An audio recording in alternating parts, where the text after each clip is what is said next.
Built by British Raj, during their time in undivided India, and it's been maintained by Pakistan very well.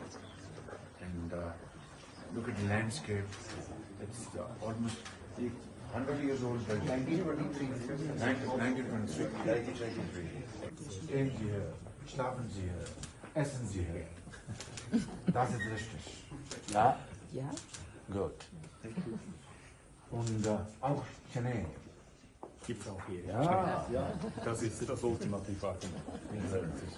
Thank you very much for your feedback. Und es ist sehr schön bei Ihnen hier. Ja?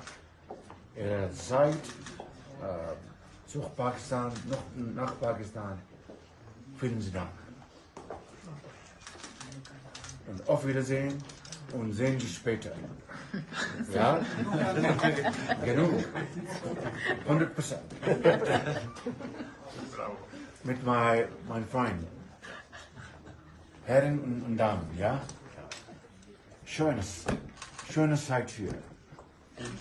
Thank you very much. Ich habe in Genf versprochen, nach Pakistan zu kommen. Ich bin gekommen.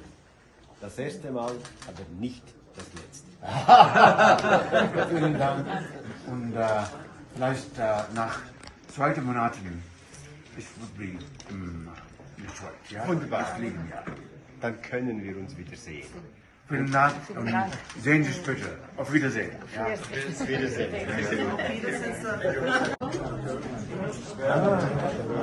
Aber das is something those were in the German-speaking part of Switzerland in the mountains, where the ladies were able to cut the stuff or the paper and to make out of them wonderful pictures of the mountains.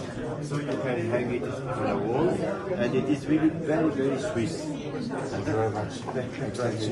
Thank you very much. You will already welcome, always welcome to Switzerland, and the next time if you come to Switzerland, we have organized a short mountain trip.